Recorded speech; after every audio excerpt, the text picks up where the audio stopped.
the pie cut templates, which will come to you looking something like that in beautiful pink tissue paper with a lovely "thank you very much for your purchase" sticker on the front as well.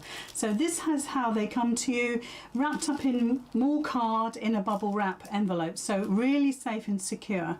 You also get a leaflet, and in the leaflet it explains to you really about the pie cut template. So let's just get you on there so you can see.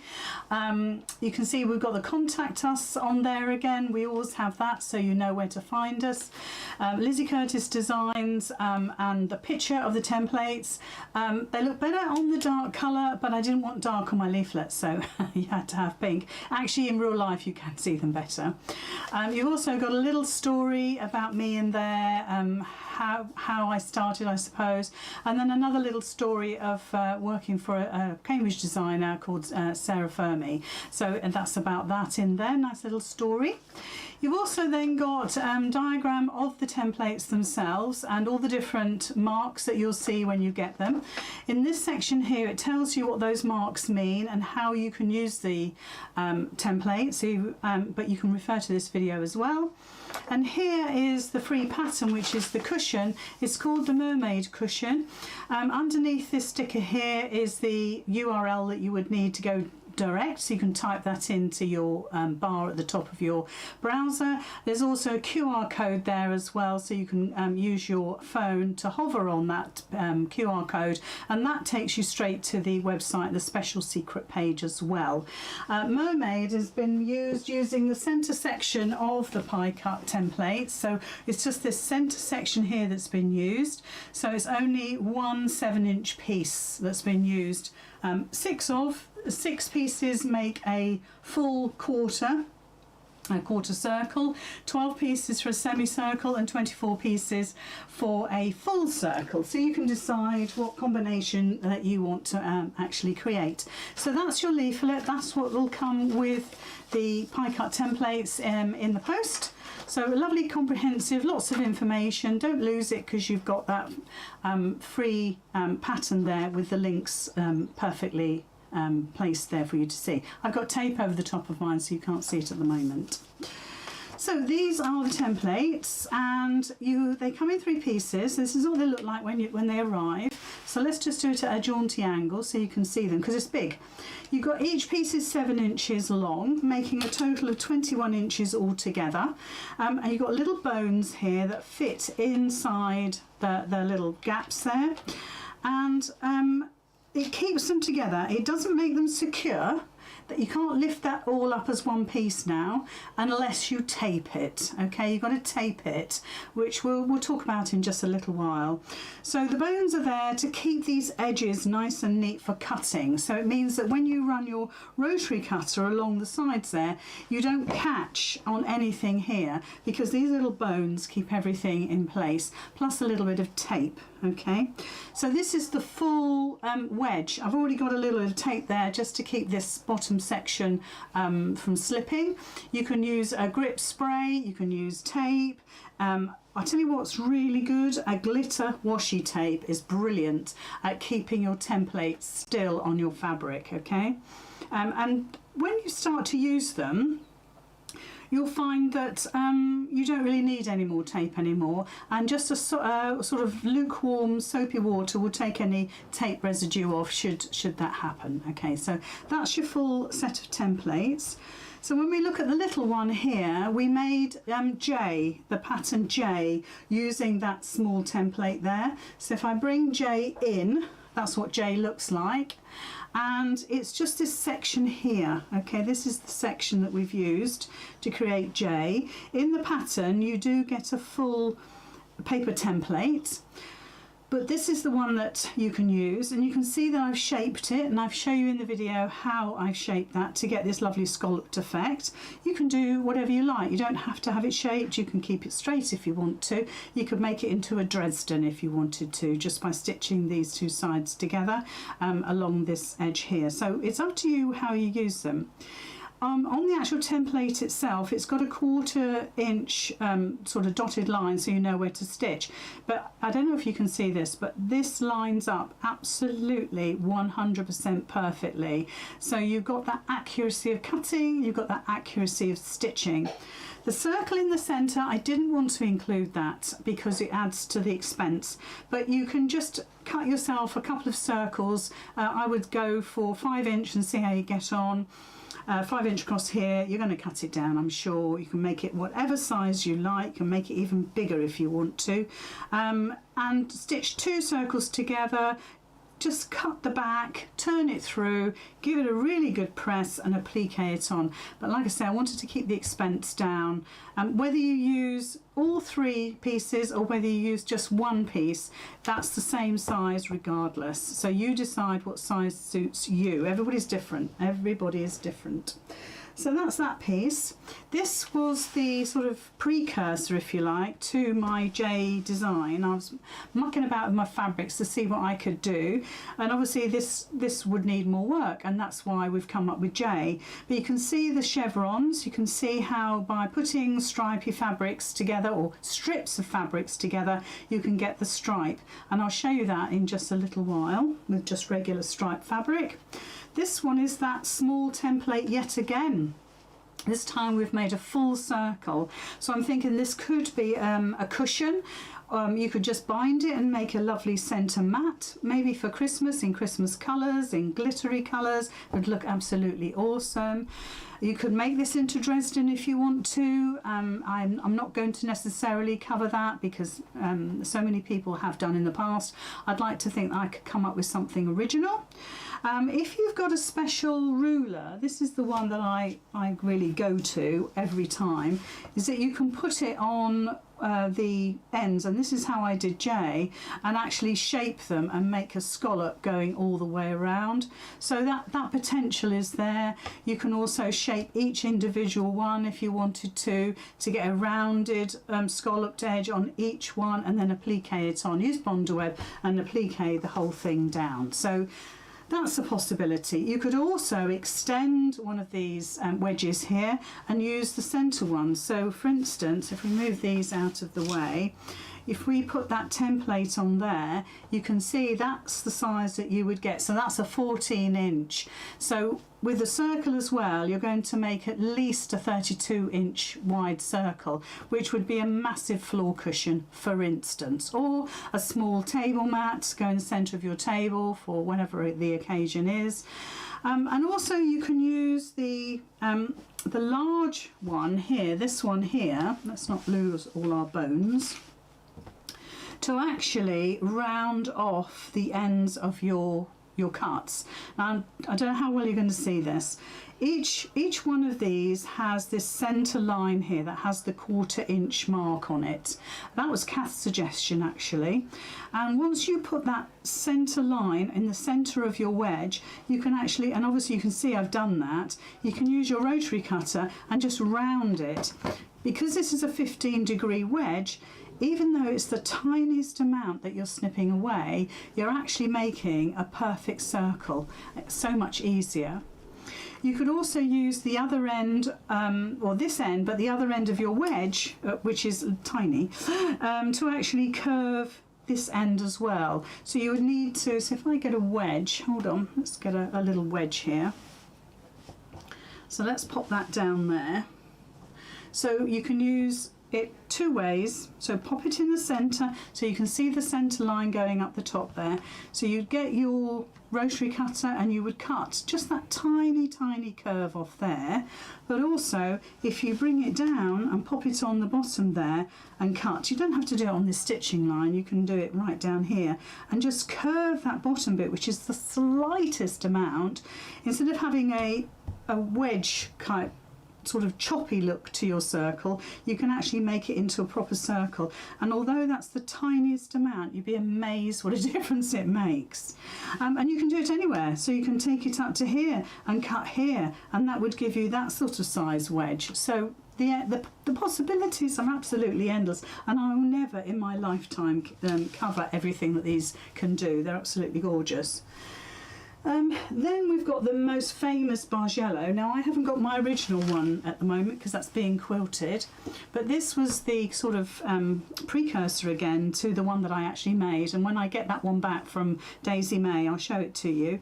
But you can see I haven't used enough fabrics. It's amazing. It's mathematically you need certain amounts of fabrics and widths as well. You can't just guess it. You can't just use a jelly roll, for instance. It just wouldn't work, wouldn't give you the same effect. But this is your big wedge here. In fact, if we show it, if I bring this down and show you here, this is the big wedge here.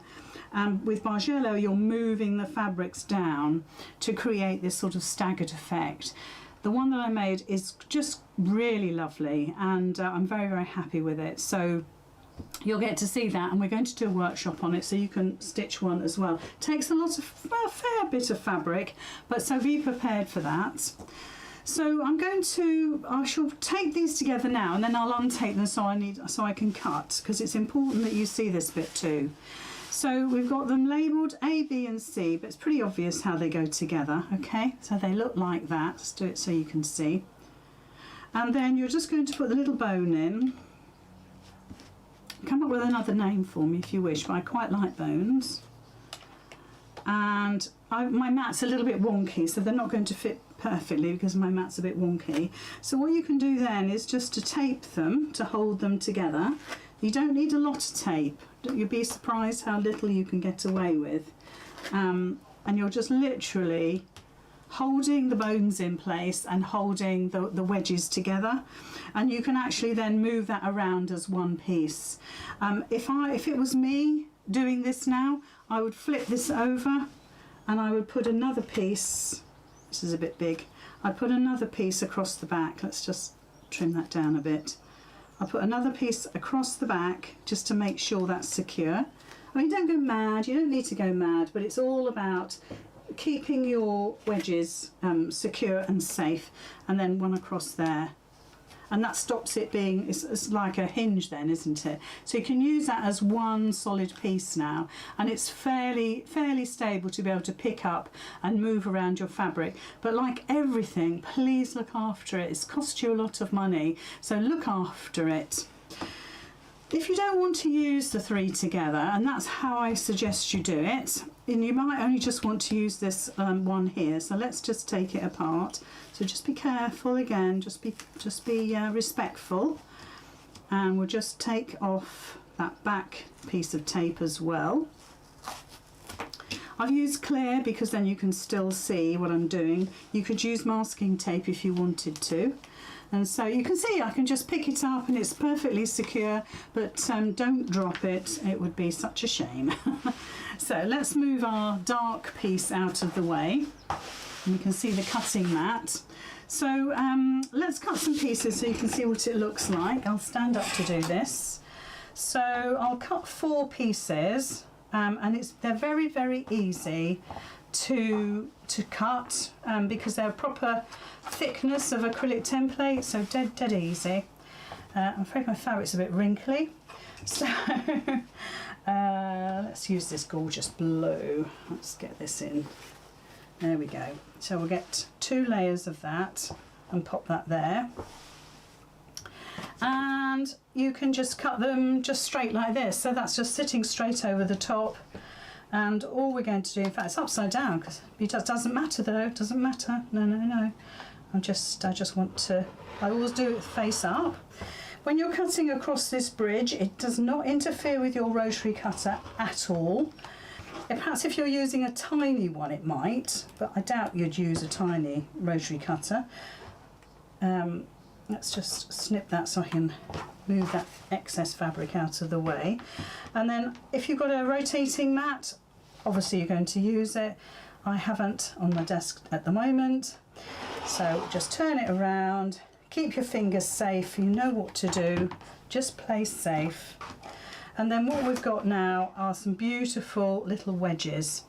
Now you could, to make a semicircle, you're going to cut 12, a quarter circle you're going to cut 6. So you'd need 6 full wedges to make a you know, like a 90 degree. So 2 more on there would give you that a cushion, I suppose.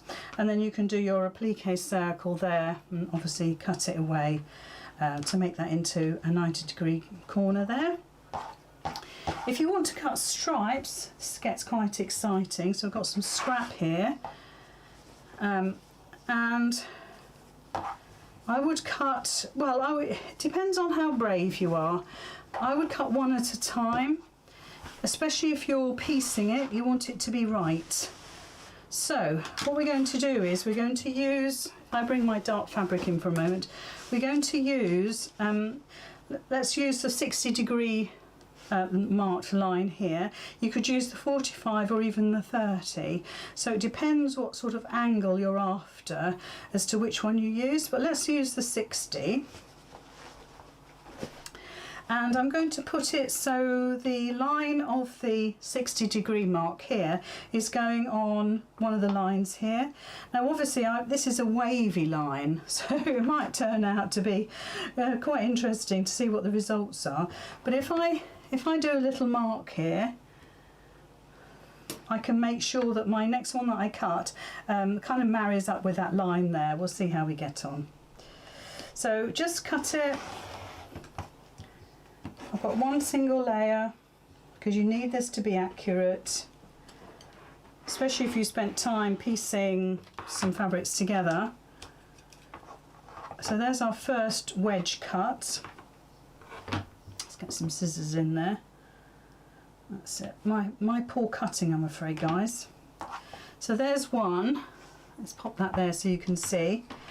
And then we're going to try and keep that on the same green that I used before, and this time I'm going to flip it over. I'm still using my 60 degree, which you can still see from the back, and I'm going to try and make sure that I line up my 60 degree with the little mark that I made. And if you're using regular striped fabric, you don't have to do that. I'll show you, because otherwise it doesn't make any sense. Wavy stripe wasn't the best idea of mine.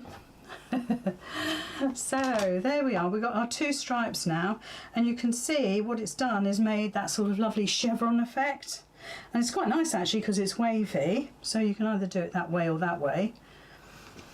So that gives you that effect. And then if you were to use proper stripy fabric, let's say, let's call it proper, so let's get the small one again, and of course you can use the big one if you want to, or use 2. So find a line, get your 60 degree, or let's do it on the 45. So let's do a 45 degree. So I've got that lined up here on my fabric. Across the bridge, and then up the side. Just be careful. Use some of that grip spray to hold your template. So there's one piece. So we're using the 45, so I'm flipping it, and I can't remember whether I use this, so I'm going to keep it on that line there. That's it. So just make sure you're cutting in the right place. We'll see if that works now.